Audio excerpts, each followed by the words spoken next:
Hey, ganz schwierige Situation. Wir haben ein bisschen schlechte Stimmung im Team, weil in den Kommentaren habt ihr Julia und Lukas so gelobt, dass sie diese 1200 Kilometer gefahren sind. Und Uwe und Matze, die sind sie auch gefahren. Und die sind am Ende. Todtraurig. Die sind am Ende. Weinen. Und wir brauchen jetzt genau dich. Schreib in die Kommentare. Danke Uwe, danke Matze, dass ihr diese 1200 Kilometer auch gefahren sind und dazwischen noch das Auto von Juraj repariert hat. Dann kriegen wir die Dakar wieder hin und dann ist die Stimmung wieder gut. Vielen Dank. Willkommen zurück bei Time Out Racing. Und wenn du neu bei uns bist, ich bin der Sven und wir zeigen euch die Dakar, wie du sie im Fernsehen nicht zu sehen bekommst. Es war einmal die Stage Nummer 7. Marius und Camille, Auto läuft einwandfrei, haben auch eine gute Platzierung, 7. Platz mit nur 911 Strafpunkten mit der Startnummer 780. Dann Daniel und Toni, dicht gefolgt auf Platz 13. Auch da das Auto einwandfrei, sehr gut vorbereitet und wird immer sehr gut gewartet. Mit 1176 Strafpunkten mit der Startnummer 741. Dann kommt der LKW auf dem 36. Platz von Stefan und Basti mit 4131 Strafpunkten. Da gab es immer mal Probleme mit der Reifenregeldruckanlage. Heute haben wir jetzt noch nichts gehört, aber ich hoffe, die hält. Das hat schon immer ein bisschen Zeit gekostet und gestern haben sie auch aus Sicherheitsgründen die eine Dünenprüfung abgebrochen. Dann Juraj war Top 10. Jetzt spürt ihr mal, wie sich das auswirkt. Ich schaue schnell. Vorgestern hatte der noch 614 Strafpunkte. Und der hat jetzt 5251. Also so ein Ereignis schmeißt einem eigentlich komplett aus dem Ranking raus und daher jetzt noch auf Platz 42. Das Krasse finde ich an der Classic, es gibt auch keine Chance mehr aufzuholen, weil der hat jetzt dieses Saldo an Strafpunkten und die vorderen nicht, also der wird da nicht mehr in die Top 10 fahren können. Dann Francesco mit der G-Klasse, Auto ist einwandfrei, funktioniert einfach, am Abend Scheibe putzen und ein bisschen ausblasen, das Auto vom Staub und der Rest ist alles gut. Die nehmen es bewusst gemütlich, also die wollen nicht ein super Ranking einfahren, sondern die wollen ein gutes Erlebnis, wollen ins Ziel kommen. Sie brechen teilweise auch die letzte Stage ab, weil es dann einfach zu spät wird. Das heißt, sie sind auch immer frühzeitig hier. Finde ich auch eine coole Einstellung. Die beiden haben Spaß und sie haben jetzt 13.845 Strafpunkte und sind auf dem 73. Platz von 100 Fahrzeugen. Immer noch eine gute Leistung. Ich finde es cool, dass alle 5 Kunden noch im Rennen sind, weil ja, sonst das würde für die Stimmung sicher nicht helfen, wenn da einer ausgeschieden ist und auch der Transport, jetzt sagen wir mal, wenn er überschlagen hat, es ist einfach aufwendig, zusätzlich dann das Auto wieder nach Jambu zu bringen.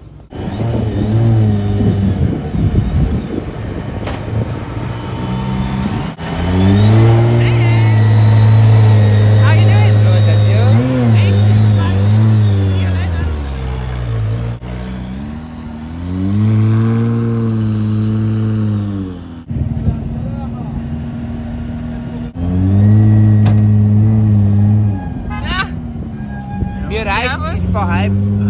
Tschüss. Gute Fahrt. Diese Richtung. Ja. Danke. Ciao. Danke, ciao. Yes, man, what's going on? What's going on? How was your day? Busy. Why? Viele Aufgaben. Was für Aufgaben? Wäsche waschen, einkaufen, Was gab's Gutes? Kekse, Sonnencreme Echt? und Kleber. Ist doch so weiß wie Ja. Kleber. Kleber. Was Kleber? Durchsichtiges Klebeband. Durchsichtig, so Ja. Panzertape. Ne, Panzertape, nicht Helitape. Leuchten abkleben. Leuchten abnehmen, okay. Gut. Also, Jetzt kommt rein, oder? kommt rein. Definitiv rein. Also, Also, One. fangen wir an. fangen wir an. Servus, grüezi. Ja, sagt man das, oder? Ja, grüezi, ja. Grüezi. Ja. Wir sind Grüezi wieder... zusammen. Nein, einfach grüezi. So, oder soll ich zusammen? Okay. Oh, danke, ciao. Werden wir es direkt. Danke, ciao, genau. Wir sind wieder bei Dennis, bei Dacia. Wir haben uns gestern ja nicht gesehen. Wir sind spät zurückgekommen. Ich denke, ihr hattet auch einen langen Tag. Ja, war ein gestern langer in der Classic war ein harter Tag. Wie war das bei euch? Ja, wir haben seit 10 Tagen harte Tage. Ne? Also wir haben irgendwie keinen Tag, wo es locker wird. Jeden Tag Vollgas Navigation und Steine und Dünen und lange Tage. Und es wird irgendwie jetzt alle jeden Tag irgendwie ganz komisch hier hat. Ja. Gibt keinen lockeren Tag mehr bei der Dakar. Und wenn du jetzt vergleichst gestern und heute? War heute genauso hart, ja.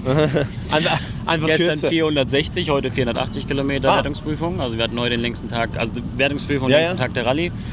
Gestern war es die schnellste Prüfung aber mit 122er Schnitt. Das heißt, du fährst eigentlich die ganze Zeit 170 maximal, die wir fahren dürfen. Und bremst 5-mal, hast du 120er Schnitt. Also war den ganzen Tag Vollgas. Heute war auch wieder schnell, glaube ich 110er Schnitt mit Dünen. 480 Kilometer. Ja, war auch hart wieder, ja. Wie ist es als Profi? Wenn ich selber Rallye fahre, ich brauche immer so 10 Kilometer, nee nicht 10, vielleicht 5 Kilometer, bis der Puls hoch ist, bis die ganze Maschine funktioniert. Ist das bei euch auch so oder ist bei euch am Start, das funktioniert einfach, weil es... Das funktioniert direkt, das muss direkt funktionieren, weil die Gefahr lauert ja wirklich ab dem ersten Meter. Ja. Was mir da hilft, ich nehme so Koffein-Kaugummis. Das heißt, du hast dir relativ schnell über den Speichel das Koffein im Blut. Dann bist du direkt wach. Ja, keine Zeit zum 10 Kilometer reinkommen, die Zeit haben wir nicht. Nimmst du während der Dakar Gewicht ab? Ja, definitiv. Also ich track jetzt jeden Tag, ich habe jetzt glaube ich 1,5 Kilo verloren seit dem Start. Und versuche aber wirklich 2-mal am Tag nur ordentlich Portion Nudeln zu essen und Hähnchen und Salat und morgens ordentlich Cornflakes mit Protein und alles drum und dran. Aber trotzdem nimmst du ab, weil du schwitzt natürlich, du hast Stress, ja, glaube ich, ganz normal. Wenn du jetzt die erste Woche im Norden vergleichst, dann Riyadh und jetzt hier im Süden, ist das Terrain anders? Bisschen mehr sandig, trotzdem noch Rocks, die wir irgendwie gefühlt jeden Tag haben. Klar, wir hatten jetzt Dünen die letzten 3 Tage ein bisschen was. Definitiv sandiger, aber nicht weniger anspruchsvoll. Das ist immer noch, der Anspruch ist hoch. Die Pace, die wir Autos gehen, ist gestört. Also irgendwie normalerweise mit der Pace, die wir gehen, gewinnst du vor 3 Jahren eine Dakar mit 2 Stunden Abstand. Aha. Also ja, wir sind 30 Minuten zurück jetzt im Gesamt P9 und haben eigentlich ein gutes Rennen. Klar, jeder hat so ein bisschen Stories am Tag, aber die Pace ist, warum auch immer, verrückt dieses Jahr. Vermisst du es, dass nicht ins Empty Quarter runtergeht? Nee, überhaupt nicht. Okay. Überhaupt nicht. Das haben wir, glaube ich, 3 Jahre jetzt gemacht. Ja. Es ist halt irgendwie Dünen hoch, Dünen runter, 60er Schnitt, langsam dementsprechend. Mir fehlt es nicht, aber wir haben trotzdem jetzt die nächsten 2 Tage Marathon rund um Bichat. Das war letztes Jahr unsere 48 Stunden Chrono. Da hast du ganz softe Dünen, auch ganz langsamer Schnitt hoch, runter. Ich glaube, die nächsten 2 Tage sind spannend, da wird viel passieren. Viel Erfolg. Danke dir. Danke. Ich weiß nicht, wie es ist.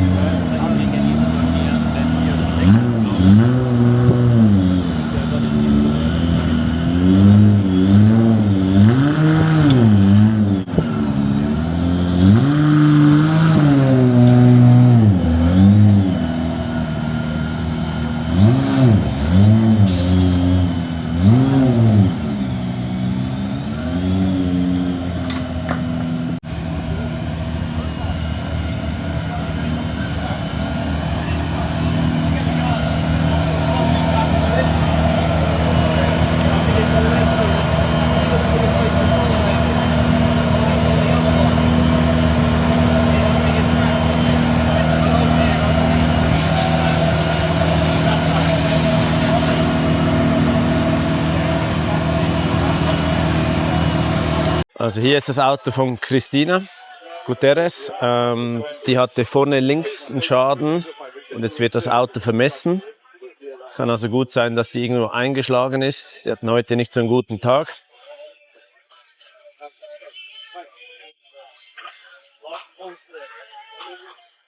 Da will man sicher gehen, dass sicher nichts schräg ist am Fahrzeug.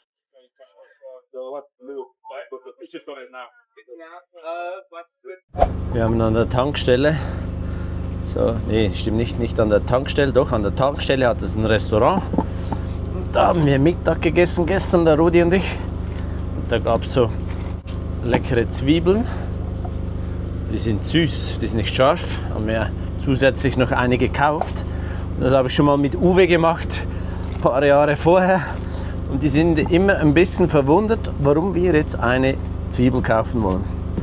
Verstehen das irgendwie nicht. Die haben gesagt, ja, die schmeckt einfach so gut, weil sie nicht scharf ist, sondern süß. Aber für sie ist das vermutlich ganz normal. Und für uns oder für mich was Spezielles. 20 vor 5. Der Dani ist schon da. Und Francesco. Vielleicht, ich erwähne nur immer die Fahrer, es gibt auch Beifahrer, aber es ist einfach einfachheitshalber. Aber natürlich sind die Beifahrer auch immer wichtig oder noch wichtiger.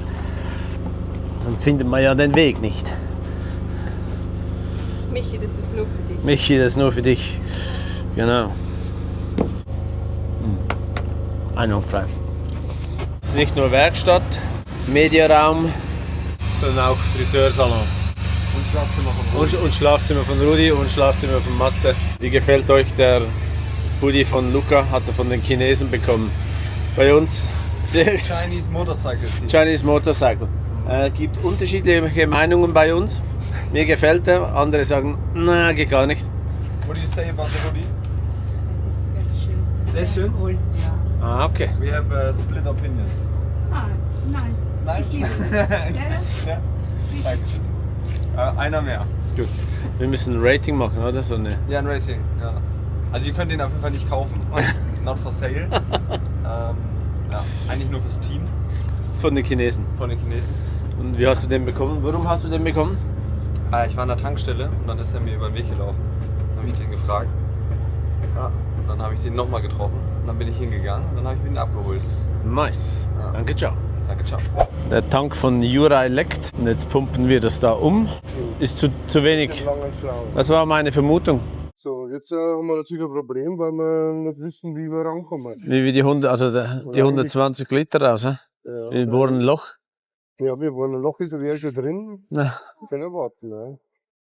Vorne rauspumpen, brauchen wir einen langen Schlauch. aber das dauert ja ewig, oder? Pumpe dann, das hilft ja nichts. Wenn er nicht getankt, sind wir schon fertig. Ja. Da der Schlauch drauf und dann ohne Pumpe ins Auto reinlassen. So ein Gartenschlauch wäre gut, oder? So ein dünn. Ja, das stimmt. Mal schauen, wo der Uwe ist. Uwe? Uwe? No?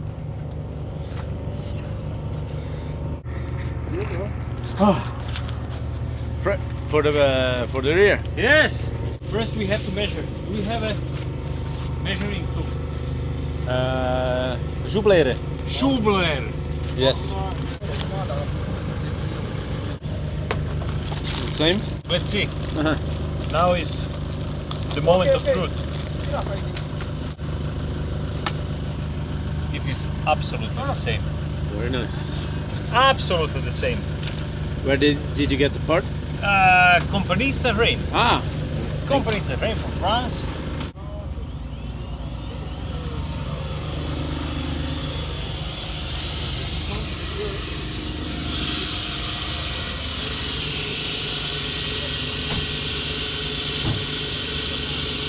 kommt nix, oder?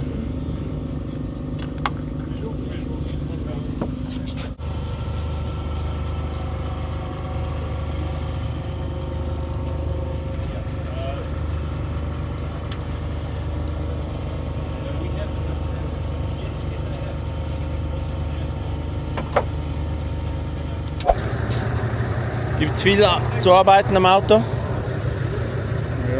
Ja, heute gibt's was. Okay, was ist? Stoßdämpfer durchgeschlagen, undicht. Okay, vorne. Links.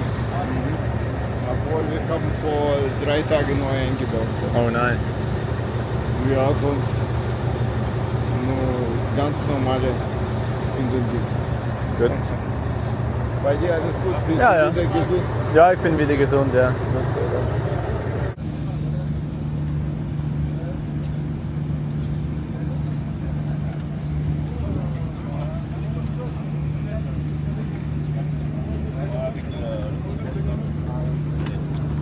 Bonsoir. Bonsoir.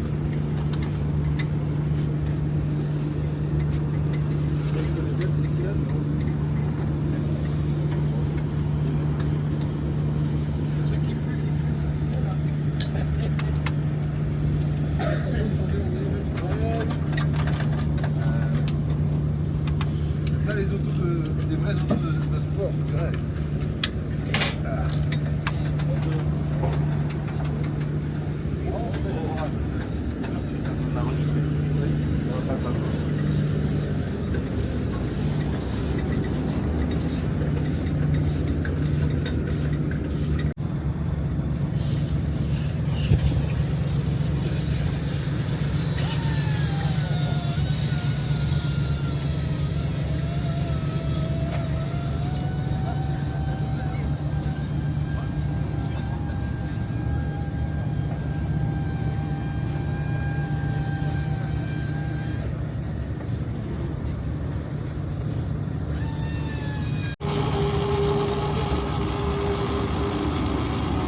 Campy ist definitiv viel sandiger.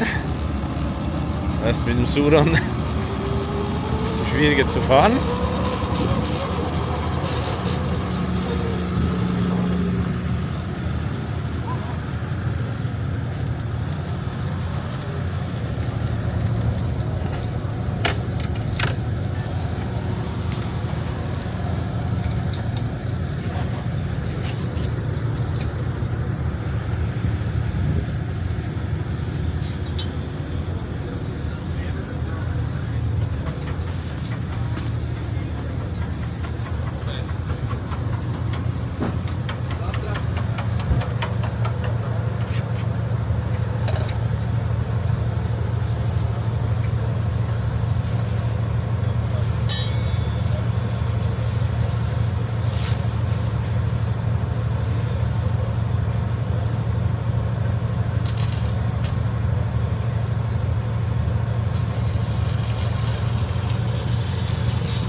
Der schlägt sich auch wacker. Ich habe nie was gesehen, dass da viel geschraubt wird.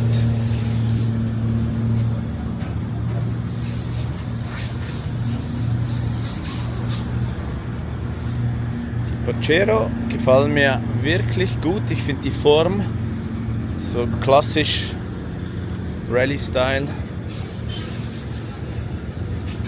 Könnte ich mir jetzt auch noch vorstellen, mit dem zu fahren. Beim Toyota sind alle Radbolzen abgebrochen. Alle. Zack.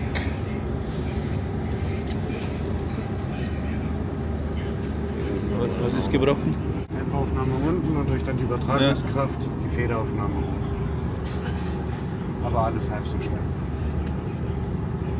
Alles, was man riecht. Hi, grüß dich. War das so eine harte Etappe? Wir sind gar nicht bis dahin gekommen. Ah. Ich glaube, es ist einfach ein bisschen Ermüdung auch, wenn du 40 Jahre alt bist. Ja, das ist einfach allein.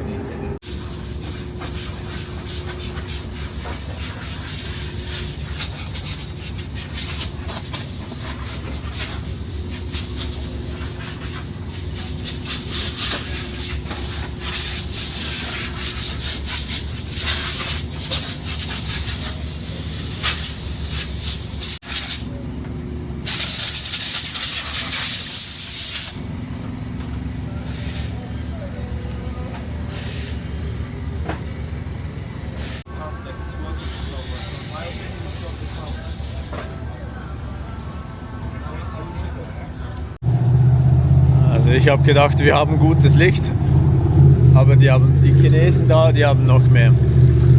Rein nur schon am Schlafwagen, leuchtet alles aus.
Unglaublich, wie schnell das alles Kunststoff oder Carbon weg ist und dann nur noch das nackte Auto hier steht.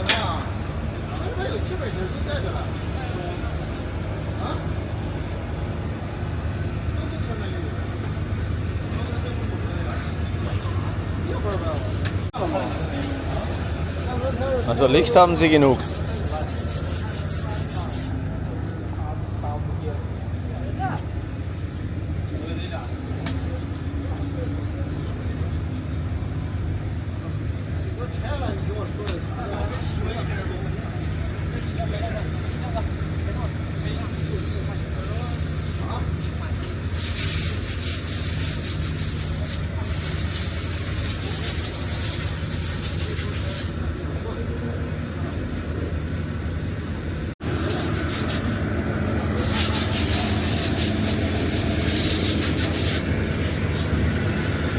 Zwei riesengroße Lastwagen haben die noch dabei.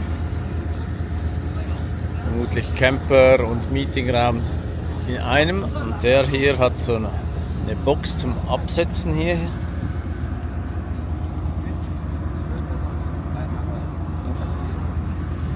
Was könnte das sein? Stauraum. Ein bisschen aufwendig für so wenig Stauraum. Ein Slide-out nach hinten.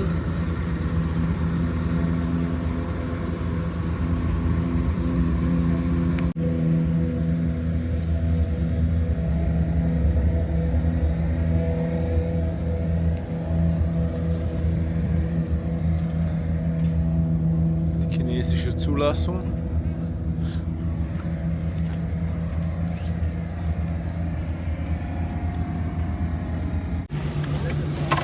Das habe ich auch noch nie wahrgenommen. Das sind Container.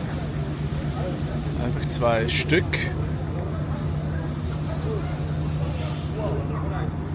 Und Werkstatt, Büro.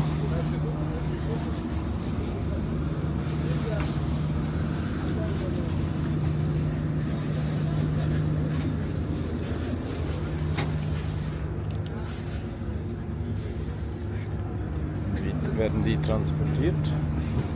Aha. Hier sind die Auflieger.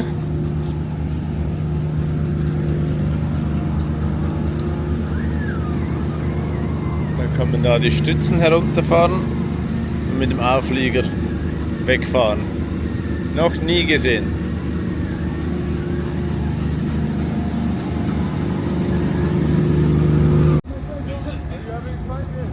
Ziemliches Setup hier für ein Auto. Also da stehen 2 von diesen Container, 2 Camper für ein Auto. Oder die hatten 2 und 1 ist ausgefallen. Das könnte natürlich auch sein.